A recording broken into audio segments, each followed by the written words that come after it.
full of grace, the Lord is with thee. Blessed art thou among women, and blessed is the fruit of thy womb, Jesus. Holy Mary, Mother of God, pray for us sinners, now and at the hour of our death. Amen. Hello, and welcome to another episode of Mic'd, the official podcast of St. Michael Catholic Church, Gastonia, North Carolina. I am your host, Shane Page, the Director of Evangelization here at the Parish. And I am joined once again by the chivalrous Father Rossi. Good to see you, Father. Good to see you, Shane. You know, and this is a great day for priests all around the world. The feast of St. John Vianney. That's right. Tell us, why is he considered the priest of the patron saint of all the priests? What sets him apart? Sure, the priest of all priests, really. Yeah. Well, he is set apart for his holiness, and he's known for, among many things, his very simple life, his lifestyle, his fasting a lot, eating. You know, the stories kind of fluctuate, but like a little bit of a boiled potato, you know, every day. He had like one or two cassocks that were threadbare. And served in a parish for, I think, almost 40 years or more. You know, in the same parish assignment. I had one assignment, becoming a pastor, and went to Ars, a little town in southern France, and the bishop, told him, as he sent him off, said, "Go, my friend, go. There is not much left for God in that parish, but you will put it there." Which is a powerful thing to hear. And I was at Mass this morning, and you presided at the Mass, and in your homily you said that, but that could be said to all of us. There's no love for God there, but we are the ones sent. Right. Which is very powerful. Yes, he was faithful, I've stressed in the homily this morning, just to his mission and his hearing confessions. He's known, of course, for 16 hours a day in the confessional. His catechisms that he would write, simple. He was a very good teacher because he was able to teach the faith clearly in a very solid way, but in a very simple way for his people, who at the time of his arrival, most of them were spending all their time in the taverns, and so he would go and kind of rile things up and challenge them to know the Lord, and so he was evangelizing, I think, in his own way. There's stories of him being attacked by the devil and, having, I think, his bed set on fire at a time or two. I don't know the details of all that, but had to do some battle with the evil one. There's the statement that the devil said, if I had, two more like you and your holiness, I would see the end of my kingdom. So John Vianney has emerged and reemerged over the centuries, and there's been different pontiffs that have really promoted his holiness. St. John the 23rd was one. I think at some level they've all promoted John Vianney in recent times. I think his canonization was a little bit later. I think it was in the 19th century, or the 20th century rather, I think, early on, I think. I don't know the exact date or the year of that, but anyway, Ars, exploded in the faith, and his dedication, I think people simply just saw Jesus in the man all the time. I think that why would people travel all over to go to confession to this man, because he was very holy, and he united his heart with Jesus' heart, his whole priesthood. And so I think people went to him because they just knew that, you go to the one who you feel is close to the Lord, prayerful, holy. Well, without question, John Vianney was that parish priest. And so initially he was promoted, it was put forth as the patron of all parish priests, but now I think he's the patron of all priests. And Benedict XVI had brought him forward to introduce the Year for Priests, which was June 2009 to June 2010, and wrote an apostolic letter, I think, or just basically introducing the Year for Priests and using John Vianney as the exemplar model priest for the Year for Priests, to get the faithful to certainly pray for priests, pray for holy priests, and to call priests to greater holiness with John Vianney's example before them. So I think we can cage him up and, that was, the 1700s, 1800s in southern France, and that was really great that he was this way of holiness. But ultimately, I think all of us priests can all still continue to look at his life to challenge us to greater holiness. And he had no or very low academic proficiency. Is that correct? He struggled with Latin and in some of the languages, and was he at risk of flunking out, for lack of a better expression? But I know that he really did struggle, and he did not look like someone who would later become the patron saint of every priest. Right, exactly. I don't know. I mean, he struggled. I don't know if he failed. Maybe he did. Maybe failed examinations.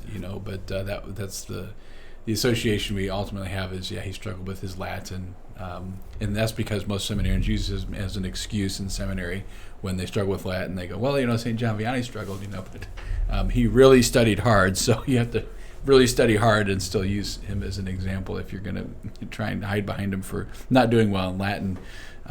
But he was misunderstood and just not seen as anything extraordinary. And I think, again, we can, even project worldliness on the seminarians and, they got to be amazing people with all these skills and talents, or else they probably won't be good parish priests. And St. John Vianney stands there to say, well, that's not really true. And as long as the men are truly, we must have seminarians study, learn, and know the faith. But ultimately, having a heart for Christ, being in union with the Lord Jesus, is essential to any priest vocation. And we're responsible for being in love with Jesus and as parish priests, and it's always a joy to have his feast, but it's also a reminder of what am I really living holiness of life as a parish priest today. And it's that great example of how our love for Christ can spill over and infect and affect others.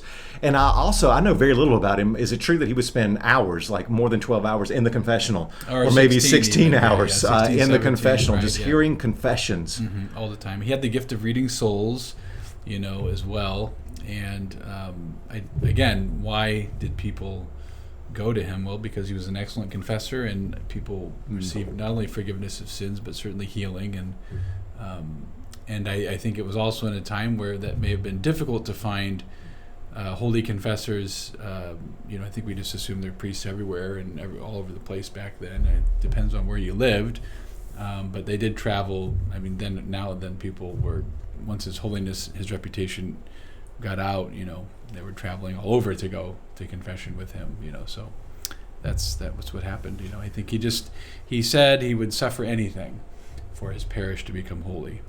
He told the Lord that early on, I'll suffer anything so that my parish will be holy. So really his zeal for not just his own personal holiness, but that he really desired to not only be a saint himself, but he wanted everyone in his parish to be saints.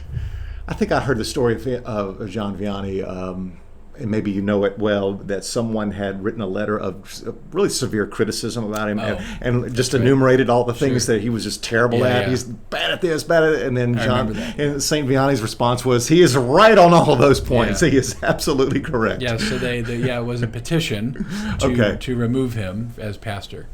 And so they said he was incompetent and, lazy, just all these little criticisms about him.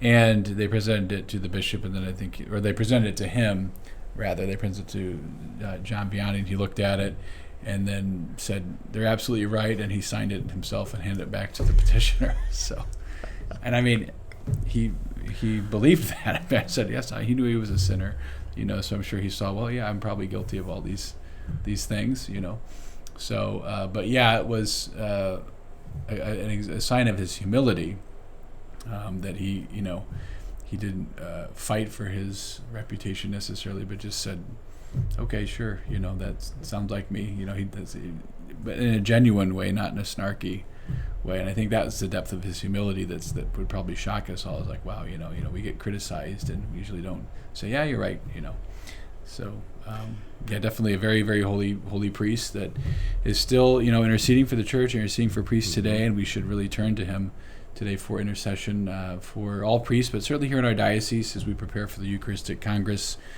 tomorrow and Saturday for our Bishop Peter Jugas and all the priests of the Diocese of Charlotte, that we ask John Vianney to be with us and intercede for us. We will have a very fruitful Congress, and that the fire and love of the Eucharist will fill us and renew us, and that's that, like, where did he get his energy? Where did he get his fervor? The Eucharist. John Vianney absolutely loved Jesus in the Eucharist. So that was the adoration, and his simple. He even tells this story about he got this from a peasant farmer in his church one day. He said when he was sitting there and he found a parishioner sitting in a pew before the tabernacle, I think, and just sitting there, and St. John Vianney asked him, "What are you doing?" He says, "I just look at him and he looks at me." Mm-hmm. And I think that's where it kind of got attributed to St. John Vianney's definition of prayer, adoration. I just look at him and he looks at me. Well, the thing that gives me hope about his life and what he was able to spark in that town is that he went into a place where everybody was in the tower and it was very secular or very worldly in its ways. And yet through him there was a revival that happened. And what that reminds me of is so often we lament how we're not in a Christian nation anymore. We don't seem to be in a Christian culture. Well, he didn't really go into a very Christian environment or a Catholic environment at all, but was able to do something with it. And he gives me hope that even though we may not see the Christian life around us the way it was, that does not mean a revival can't happen. Right. Because dead wood can start a fire better than green wood. So it was he just saw that once again as a great opportunity for evangelization. Yes. I will bring my love for Christ into this place where there doesn't seem to be any, and a revival ensued. Well, there was also a touching story about him just on his way to Ars for the first time. He didn't really know where he was going, I guess, and so he saw a young boy and said, "Young man, would you show me the way to Ars? And if you show me the way to Ars," he said, "I will show you the way to heaven." And so that's he just was automatically ready to be. I think the heroic virtue of John Vianney early on was just he was just ready to be all in all the time. And I'm not really sure that he ever wavered on that. I think you're looking at parish ministry, and I'm in my 5th year here. I keep thinking I need to be more committed, more all in for the parish. I have much more conversion of heart that I need. That I think with John Vianney, he just was constantly, yes, Lord, yes, Jesus, for you and for souls, and so. There really is a lot of inspiration that he brings us as parish priests. I think I had something to share from the Liturgy of the Hours, so this morning there is a meditation for him for those who pray the Breviary, and I used this at Mass this morning, but I also really like the way, with the simplicity of his prayer, he talks about what is prayer, and he says, "Prayer is nothing else but union with God. When one has a heart that is pure and united with God, he is given a kind of serenity and sweetness that makes him ecstatic, a light that surrounds him with marvelous brightness. In this intimate union, God and the soul are fused together like 2 bits of wax that no one can ever pull apart. This union of God with a tiny creature is a lovely thing. It is happiness beyond understanding." And I think that was John Vianney. Like, why is he's so holy? Why is he a saint? Because I think that he had that union with the Lord in prayer, and his love for Jesus, like 2 pieces of wax fused together. Mm-hmm. Nothing, not even the devil's attacks, could separate him from his devotion to God. And his mission as a priest, as a parish priest. And I was saying today that what does he have to say to not just priests but all Catholics? Faithfulness to your mission, your vocation, where God has placed you. Yeah, and your mission is where you are. Yeah, wherever you are now. And we see too much in our world today. Leaders, spiritual fathers, in the church, fathers in the home, especially, and it can be mothers too, but just abandoning ship, abandoning married life, abandoning the family, the scandal, in the church with bishops and priests and infidelity and the abuse, abandoning their vocation to holiness.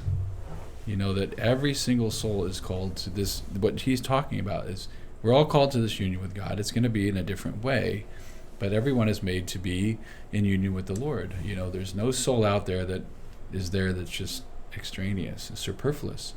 So how that union comes about, married life, or holy orders, the single life, which is usually a temporary state, consecrated life, religious sisters and brothers and religious priests. I mean, it's all we're here for union.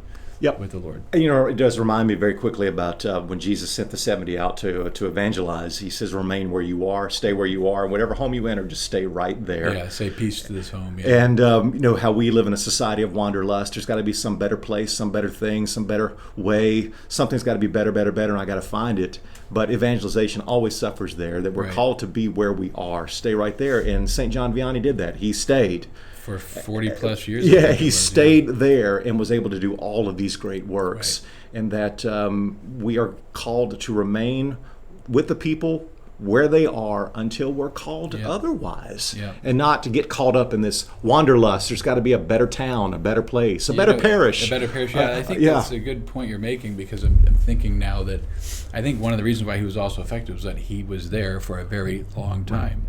And I think his roots grew deep as a result. You transplant a tree, you can't grow deep roots over and over again. With priest shortage, and certainly our diocese suffers from that currently, and hopefully in the years to come with our wonderful seminarians, that as God wills they ordain, we'll have more priests, that in the next few years. But that, we've had to move priests kind of frequently. I think, there's something to be said for a priest staying in his parish for 10, 15, 20 years, 25 years. I mean, why not? Because I sense that, when a pastor's moved, it's a break. There's always a break in relationships, and it can be a happy transition or a sad one or whatever. But I think that the church has to really look carefully at the fact that, the pastor is the spiritual father of this parish, and you can't be having a new spiritual father every 2 to 3 or 4 years. That's a good point. Because he and the people have to get to know each other and trust each other. I'm just my 5th year here. And I'm just now starting to feel like at home and trying to get to know the families more, and the staff, really congealing on evangelization efforts, and you're here on board, and it just takes a while. And so I think with John Vianney, it's like, well, he was there for several decades. He watched and baptized and married the children that were baptized and baptized their children, maybe, and I think that in some sense we should look at that to say that provides stability. Yes, for the people to have that relationship with him, and for him to have it with them, takes a long time to build up that foundation. Yes, I think back then it probably was pretty foreign. In fact, I think that it's only kind of in recent times that priest moves, and that's kind of like a big thing. Like, it just seems like there's going to be priest moves every year, and people get ready for that. But that in decades past, if you were appointed pastor of a place, you were pretty much going to be there until you died. It was almost a lifetime appointment. In some cases that can be not good, and we need to be aware of that too. But I think this is the priest's family, and that's their father, their spiritual father. So. With John Vianney's fidelity to that assignment, I think that's, like I said, I think it was his only assignment his whole life long, was one place. He didn't have a whole bunch of assignments. Like, no, I've been here my whole right. Whole well, even from the parishioner's perspective, committing to the home, for the parish home, and you had mentioned this in a homily months ago about committing to St. Michael. If you're here, we want you to commit to St. Michael and invest yourself in St. Michael. And it reminds me of an interaction with a family that I had in another church years ago. They had left the church but come back and then got involved in the church. And one of the reasons they got back, the wife explained to me, she says that we were going all over the town, all over the city, looking for the right church for our children, the right church for our youth. And we didn't find it there, we didn't find it there, we didn't find it there. We could not find the right church. Mm-hmm. And then she says, my husband and I, we got home, we had lunch, and she says, it dawned on me that we could either be takers or givers. And what she meant by that, she said to her husband, we can keep going around and taking ideas or taking from these other churches and accepting what they're offering, and then try to find the right church for us and just take. Or we can go back to the church from which we left and give to it, so it becomes the church we want it to be, that we've been looking for. We can create the church we've been looking for right here. And that's such a word to when we commit ourselves to a local church, to the parish. And instead of trying to find the right one, let's commit to it and make it right. Right. Let's make it the church we want it to be. And I think that's a great perspective It is, and I mean, on longevity and commitment. It does. It brings up the reality that, why are people in the pews? And the understanding of parish boundaries, and well, I'm at the parish because I live in the area of this parish, and yes, now we have the reality of very different, liturgical styles and the way Mass is offered, and sacred music is either there or not, or whatever. Maybe we can get in. I'm not going to get into that can of worms, but there is something to be said for living near that church, and if Christ is calling you to that church family for the reason of, well, I know there are things that need to be renewed there, and I want you to be there to do that. Like as we started the podcast with St. John Vianney's bishop telling him, "Go, my friend. There is no love. There's very little love for God there, but you're going to put it there." I mean, so we can get hung up on, I wish it was this way, that way, right. This program, this youth group, this, that, and when you find yourself asking, well, why don't you lead that? Like, right. We could just think of Catherine Drexel. Exactly. Yeah, you mentioned that on Sunday. Yeah, you go go evangelize the Indians and the poor. And then so she went to Catherine Drexel, St. Catherine Drexel, who gave the $1,500 donation to start our parish here at St. Michael, even in 1900 on July 11th. Went to Rome, inherited $500 million, and our current time we would see that as 500 million was what she inherited, and she wanted to evangelize and serve the African Americans and Native Americans in the United States who were displaced from the Civil War, from in abject poverty, and just totally marginalized, right? And so she finds herself in Rome before Pope Leo XIII asking, him, begging him really, please send missionaries to the United States. And then, as you said, he looked at her and said, why not you, dear sister? Which is a perfect answer. Become a missionary, yourself. And right. She went away in tears. But yeah, I mean, that, and she did it. She went and founded a community of sisters of the Most Blessed Sacrament for African Americans, Native Americans, and gave away all that inheritance and built orphanages and schools, evangelized, it wasn't just about, they need to have education, but no, they need to encounter Christ, and she gave them the faith and gave them the opportunity. And even with St. Michael giving that initial donation, she was adamant that the African Americans be in the church, that they have pews, and so right. I mean, this wealthy woman, and became a sister, became a missionary. So I think it is good for all Catholics to really wonder, what is God's mission? We're all on mission, and we need to realize that. And mission means everything around me isn't good. And if it means that there's something. Right. It means it's the times are. I look around and you say no one's doing X or Y. It's like yes, and it's a mission territory. Right, but if we apply the words of Jesus to the disciples, stay in whatever house you enter. If we think of our parish as our house and we're called to stay there, then the question becomes, how does the Lord want us to kindle the fire in this local parish, wherever that might be? And don't you think, though, and to a certain degree, that we've been so influenced by the consumer mindset, the transactional mindset, where if I'm going to go someplace, I'm going there because I like what they're offering, yes, and then I'll give them my money in exchange for what I like. Whereas when it comes to the parish, it's so topsy-turvy. It's a total reorientation of our thinking. I'll be ineloquent when I say this, but we exist for the church. Right. To give to it, not so that we can get what we like, but because we are giving to the church so that God can use us, our gifts, what He's called us in mission to exercise, for its own behalf. So, like, the parish doesn't exist for my consumption necessarily. It doesn't exist to just give me what I like. I'm called there to give her what it needs. Right. And if everybody would commit to that, stay in the house, as the Lord said, stay in the house you enter. Wow, what a transformation we would see in the local parish. Well, you really hit something on the head there, and the consumerism has infected the Catholic parish life all over. So we have to recognize that that's what we're consumers. I mean, you can't be like, well, I don't do that. Yes, you do. If you go on Amazon and you take money and we spend stuff, we're consumers. So we have to recognize that I can't apply that mentality when I go to my local parish. But it does become that way. It's like, well, I give my whatever the money would be, so I'm an investor. Yeah. And then when I come, I expect things to be dividends, everything to work, and everything to be great, and everything to be just so.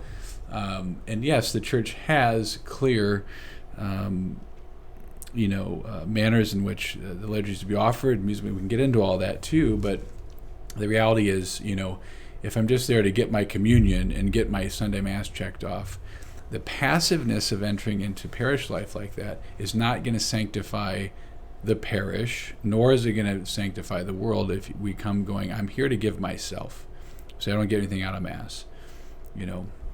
Okay, well, the Son of God, the sacrifice of Christ himself is the Mass, and so, yes, there are elements where, maybe the homily was boring or whatever, or the music wasn't up to par, or the electricity went out, or, the microphone didn't work. All this, of course, has happened many times in my life, I'm sure, as people know here. So, but again, and those things do matter. I mean, I'm not saying they don't, but I think we can get hung up on, we can get into the church hopping mindset, and we say, well, I was only there because I really like this priest, and then 6, 7, 8 years later he goes, and then someone else comes, and after a couple of years, I'm gone. I mean, there are people everywhere, and there's always the moving of the feet, and it's like, well, wherever you go, why are you going there?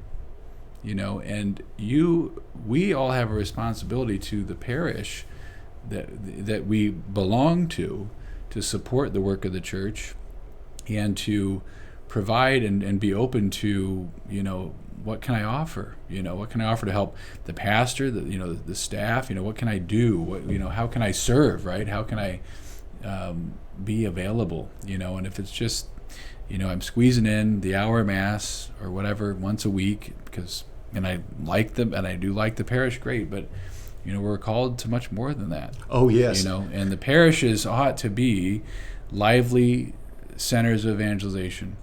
And the parishes ought to be hopping.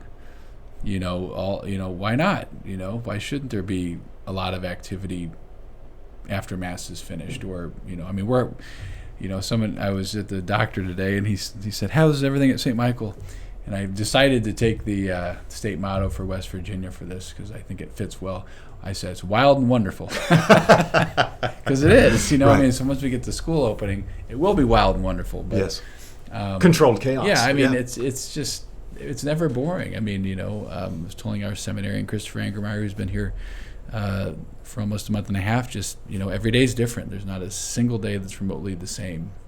But anyway, getting back to what you're saying is, we are here, everyone that's part of a parish, wherever that would be, is called to share in its mission. That the church is mission, that the last part of the Mass is go proclaim the gospel of the Lord, or go announce the gospel of the Lord, go in peace, what's the other one? I can't think. It's like trying to tell someone to tie your shoe, then you can't think of it. Right, well, go and announce the gospel. Yeah. They're just, what St. Catherine Drexel, her life, St. John Vianney, and their life really just show us is the power that happens when we just say we're going to grow our roots here, and we're going to create the church we believe it should be ourselves, and not wait for it passively to happen. One of the things I have been telling those who are converting to Catholicism, I have the privilege of talking to people who convert or are in the process of converting. I'm like, the Lord is calling you to be Catholic to help reform the church. Now, this would apply to everybody. Yep. And it's just my way of saying, don't just be passive in this. Like, oh, wow. It's great. To receive the gift of Catholicism and the Eucharist, that is wonderful. But we're also called to help reform it. Right. The church is always in need of reform. Sure. It is always in need of new saints. To keep the fires alive, and that's really what we're called to do. But you can't do it when you're hopping around. No, you can't do it when you're hopping around. That the parish does exist too to strengthen the faithful in their vocation. Yes, most of them are in the married vocations, family life. Right, they need strengthening, and the parish exists to do that. But to go and strengthen your home, the domestic church, the workplace, to evangelize, to have Bible studies, to bring people to Mass, it doesn't mean that everything has to happen at the parish either. The families, every parishioner is an extension of the parish wherever they are, an extension of the gospel. And the more that the lay faithful understand the great importance of their role in the life of the church and the body of Christ. I mean, you can't just, the whole body just can't sit around and look at the head and go, well, what are you going to do about it? When are you going to get it together? It's like, yes. I'm reading the Bible in a year, as some of you know, and we just finally finished the second book of Kings. And the first and second Kings, almost every king for the northern kingdoms, the northern tribes, and the southern tribes, all Israel broke up into two. We can't get into that right now, but they broke up the northern kingdom and the southern kingdom, and most of the kings for each kingdom were corrupt. And you hear over and over and over again, and so was the king, and he did what was evil in the sight of the Lord. He did worse than his father. It's like, and I was talking to my brother priest about this. He says it seems that the norm was to have evil, corrupt, terrible leaders, right? True. Mm-hmm. And that when you had every now and again, there would be a king who'd reign for a little period of time, and he'd be wonderful and God-fearing, and yes, he brought Israel back, and they read the law, and they knocked down all the pagan shrines that they had built, he cleansed them of all the idols, and then the next guy behind him would come back and do worse than the evil guy that was before the good king. So the point there is, in the midst of all the corruption of the leadership of Israel, of all these corrupt kings that did everything wrong, right? Israel has to be faithful. And in a lot of ways, they weren't. Mm-hmm. They just went right along with the corruption. And, I was thinking that, we are not exempt from anything in Scripture and anything of our Lord's teaching, whether or not leadership in the church is excellent, because we can scapegoat leadership, or the country's leadership. I mean, we are not exempt from anything, no matter what's going on with leadership. You can be wonderful, and we can be excited about it. We can think it's horrible. We're still called to be saints. We still have to follow the commandments. We still need to be in love with our Lord. We still need to love our Lord with all our heart, mind, soul, and strength. Our neighbor as ourselves. Period. The two great commandments remain just as much as ever. Well, it goes back to the Bishop St. John Vianney. Well, if there's no love of God there, you bring it. Yeah. I like that. You bring it. You've got to bring it then. Yeah. You should have done a mic drop. When he went to heaven, he says, I brought it. Well, I think, is it possible then that if I'm in the parish, or we have listeners in the parish, wherever parish they're in, and they are sensing something that I think this is what the church needs, or I wish the parish was doing this, could it very well be that the Lord himself has given you that desire? Sure. And that he may actually be calling you to be the one to address it? Yep. And instead of waiting for the church to become what you want it to be, you make it what it needs to be. Right. You bring that. Contribute to it through really a lot of ways is just helping it with financial offering. You can support the material work of the church, who exists to address the material or the spiritual poverty of the culture. So a lot of ways that you're helping the church really is just giving.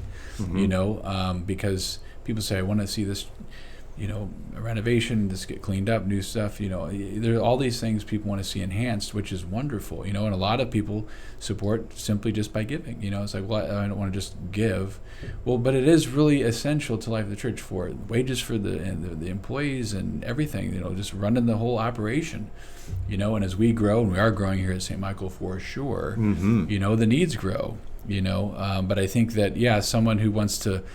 Someone might say, I wish there was more adult education, or I wish we had a youth group, right? And I've heard this from another pastor friend of mine. He kept saying, we don't really have a youth group. And I said, well, my recommendation would be every time the parents that come up say, we need a youth group here, shouldn't we have a youth group? Say, great, let's talk about how you can be a leader, or you can help form a team of leaders. So show me let's have a discussion about how you want to do this, or how you want to lead this in the parish. Well, I can't do that. Well, okay, maybe you can't, but maybe you know someone who can. But the reality is Father's not going to do it. Right. My point being is that God would not have given you that itch. Yeah.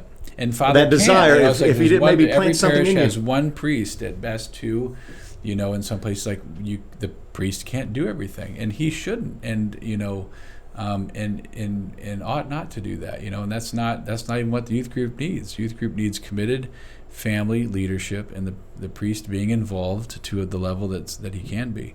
But the desire in your heart to bring something and enhance parish life I like what you said. Maybe it's the Lord saying, and I would like you to do that. Right. You know? As the Pope And it's said to going St. to Catherine. involve anything in the church is going to involve sacrifice of time and finance. I mean, the Christian life. There's no Christian life without sacrifice. Well, it's very timely, and we and speaking of time, we're almost out, and I've enjoyed this conversation because it just shows me my own responsibility, you know, as a faithful lay person in the Catholic Church, that I'm called to help reform it as well. That how the mass readings have suddenly turned on the issue of stewardship and the financial giving. You know, the parable that was this past Sunday, the parable of the rich fool, a disturbing parable, because if you read it from the American standard, he did everything right, bumper crop, everything's great.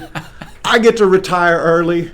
You know, we would say, you successful entrepreneur, you're what commercial creativity, you have made it, enjoy the rest of your life. God calls him a fool because he kept everything for himself. And that as a part of our contribution, as part of our mission in the world, is not to keep 100%. I mean, I was even thinking to myself, if we wanted to presume that this character was Jewish, that at the very least he could have given the first fruits of his crop. At the very least he could have done the minimum and given 10%, because that was the Torah's prescription. During a harvest, you give 10% away. He didn't even do the minimum of that, and how that would have changed everything.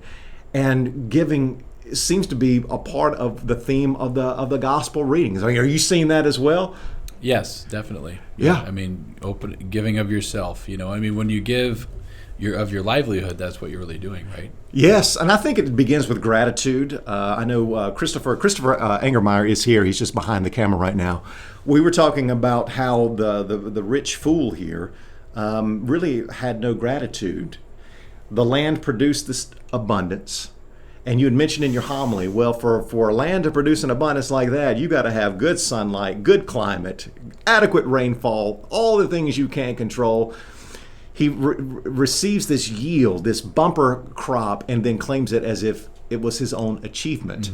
And that gratitude, we realize how much we depend on other people, other things, on God, on things outside of our control. And when you put yourself in the posture of gratitude, it certainly frees you up to be more generous in your lifestyle. I mean, do you agree with that? Yes, I mean, I know, and I've preached and have let the people know that I, have in the past tithed 10% of my own salary, and then have increased it slightly this past year when we did our giving campaign in early October of 2021. But that, I too, I can't ask people to be generous if I'm not going to be generous myself. Sure. And so that I recognize, that I'm contributing my livelihood and my well-being to the parish that I love, and I'm doing that to serve the church and to continue to serve the Lord, and to do that with deliberation and intentionality, and I think that is really the key. That I notice monthly what I give now than just I don't know what I give. I barely notice it. Then that the question is, well, then are you really giving to the point of sacrifice? When it's like, for someone, $20 in the collection plate might seem like that's good, and that maybe for an individual that might be a difficult thing to do. But in reality, the question is, did you feel that all week long? That $20 went in there. It's like, I don't notice that. Well, then the reality is, the giving has to be noticed to I recognize, this is a sacrifice. I've made a little bit of a sacrifice. What I love about the tithe as a model is that it's at once hard. It's hard to do. Yeah, that's right. But it's also achievable. It can be done. So it's not like a total renunciation of everything. I mean, that would be imprudent. But it's enough to make you feel it. And I have noticed in my own life, and maybe you've noticed as well, that when you begin to understand exactly what you're giving, and you're apportioning it in a certain way where you want to tithe, you're doing 10%. suddenly you're invested in the parish in a different way. You have a different relationship to it. You really are beginning to I want to see even greater things happen. This is a great parish. It just, your heart follows your giving. Yeah. And we want to think that our giving follows our heart. Not necessarily. Where you give is where your heart's going to be. And Jesus says as much. Where your treasure is, there your heart's going to be. So your heart follows where your treasure is going, and it changes your relationship to your own parish. So commit. If you want to give your heart more to the parish, you must give more of your livelihood, and your heart will follow it. Right? Yeah. It's like the first way is that giving, that financial giving more, because my heart will follow that because I've invested it. I see what you're saying. So instead of waiting for the heart to get there. It never goes. It never gets there. That's a really good distinction you made today. I really appreciate that. That's good. And you said it about Catherine Drexel last week. Is that what did she said? She send it on ahead. She says if you can't take it with you, send it on ahead. I mean, share it. And, send it on ahead with others. And the last comment I'll make about the rich fool, because it's a disturbing parable. It's one of those that just in his response, he receives this wealth. And then he begins to say, well, what am I going to do with it? Oh, I know what I'll do. I'll tear down these barns, build bigger ones. I'll say to my soul, you've got your rest. So what that tells me is that wealth may not create happiness. And we can debate that, I think, above a certain level. But we know it creates choices. The first reading for that Mass was it doesn't. And that's right. But we know that wealth creates choices. And when we have money, isn't it interesting that our choices become more self-centered? The man receives wealth and he thinks, well, what am I going to do with my goods? But as Catholics, as Christian people, and it's really a discipline, if you've come across some wealth or money, or even in your income, we have to ask, well, what does God want me to do with some of this? Right. And he doesn't want me to necessarily keep 100%, because I need to trust that God is God and that money does not necessarily control my life and be my sole provider. And so when you release a little bit of your cash and your income, you're actually saying something. Yeah. You're saying that there is a God who's going to care for me. I don't need 100% of my goods. Well, we had talked about this in the homily preparation for last Sunday, that when wealth comes our way, we usually increase our standard of living before we increase our standard of giving. Right. And we increase our standard of living, that's the American way. So we're not badgering Catholics. It's just like we just have to understand this is what we do because we live in America. This is what Americans do. You get wealth, you move up, and it's not necessarily wrong. We're not saying that, I went up a house and I went up another model and I'm like, okay, but we have to just say, recognize we do that. Recognize this is the knee-jerk reaction, and then say, am I a disciple of Jesus? Right. And what we're getting at is when it comes your way, what are you going to do with it when it increases? And it really, another point that came to me was it increases every week when you get a paycheck, right? I mean, it does. Your wealth, it goes up. Mm-hmm. There's more money in there now than there was last week. So you have to say, here, the wealth is coming, or at least the fortune is coming. And people say, I don't have a fortune. Well, anything we have, right, is gift. Mm-hmm. We might say I'm a low income. It's all gift, because there's always people out there way lower than you, wherever you might be. People who have nothing. They're literally walking the streets, and they're in a country where the poor are thrown in garbage heaps, in Jamaica that happens, just so. There's always people out there that are way more destitute, right? So we have to acknowledge that I am gifted, I am blessed. I'm blessed materially here in this United States. Yeah, what we tend to do is we will compare ourselves with like a Bill Gates or Jeff Bezos. Like they're the really wealthy people. I know that someone said that we spend so much of our time looking at those who are in front of us in the line of life, but we never look to see who's behind us in the line of life. And when we look behind us, we see, wow, we are really blessed in so many ways. Maybe one or two final points. I did find it really hilarious that if you're going to just imagine this man, like a month before he received this bumper crop, all this wealth, he was content with what he had. We can just presume that. Oh. He had his barns. There they are. Suddenly, he is the beneficiary of this windfall. Those barns won't do.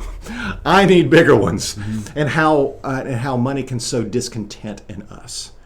And it can make us, when we have more of it, suddenly we become dissatisfied and with the reckless. things that we have. And that too is a desire that we as Christians we have to discipline that. Yeah. Thomas Merton once put it this way. He said, instead of spending that money that has been given to you as a windfall, whatever it might be, have you ever thought that God may actually have put that money in your possession so that you might have the joy and experience the joy of giving some of it away? Right. That's the kind of question I know that I want to ask more of myself. That we know that money creates choices, but I do want to ask myself, well, what choice does my Lord really want me to make with this? And that's something we have to grow into. Yeah. But what you do, wow. I mean, there's so much power there because you never lose. You can't lack anything. I think our saints, St. John Vianney today and St. Catherine Drexel, we can look to pray for us, to help us, because I think of Catherine Drexel, and she inherited all this money. She was a billionaire, right? So basically. Yeah, I mean, in that time period, absolutely. But this is the thing that's amazing about her, is that most of us couldn't have received that kind of an inheritance virtuously, without grace. Like, you know what I'm saying? Yes. So the point is, like, you can't just give someone, here's $1.1 billion and expect them to just be like, well, I know what I'll do. I've got it all. We would struggle. We would be like, oh my gosh, it corrupts the heart quickly. Right. All of a sudden, I had no options. Now I own the world, in the sense, Yes. It's just, there's nothing I can't do or have at this point. Yeah, Dave Ramsey would say that money exposes you. It's like he says, a jerk with money is just a bigger jerk. So with Catherine, her saintliness was really, when she inherited it, she was wanting to know, what do I do with it for the Lord? Yes. And that huge amount of money, this is like, well, you got a bonus at work for, extra couple $1,000s. It's like, no, she inherited billions, an enormous amount of money. So, and already was saintly in her disposition, from really being raised by her father and her stepmother. Her birth mother died of cancer early on, and so he remarried. But her stepmother was extremely generous with the family's wealth, and when she was growing up, she saw all this giving away, and so that had a huge impression on her. And I think that even prepped her heart for that. Yeah. I've got this inheritance. It's my Father in heaven, my Father's fortune, and she's going to use it generously. And it shows you. It goes back to the logic of the readings, and we'll end on this note, that the reason this past Sunday was about understanding, living with your end in mind. You're going to die. Vanity of vanities, everything is vanity. Yeah. Then teach me, the Lord, to number my days, Psalm 90, then I may gain a heart of wisdom. If Catherine Drexel would have just spent everything lavishly on herself, I don't think we would know who she is today. No, and there would not be a St. Michael Parish. There would not be a St. Michael Parish. And just the power. When we say, I'm A, going to commit to my parish, B, I'm going to invest in my parish, and I'm going to ask God, what do you want to do with the resources that you have given me, that our memory could last for eons. I mean, rather than just saying this is for me, as the rich man did in the parable, and then we will just be forgotten.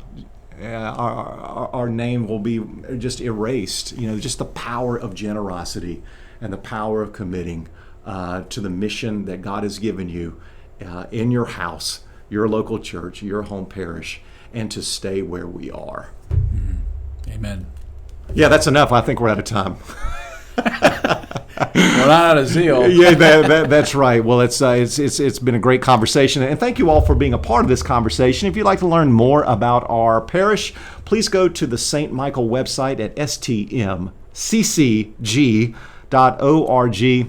A lot of information there. Please understand that we are still in the faith formation registration period, and we are still accepting people who would like to go to the Holy Land with Father Rossi and I in February. We have information on our website, and if you've got any questions you want us to address on this podcast, please drop us an email. That information as well will be on the website. So God bless you. Thank you for listening. I'll see you next time.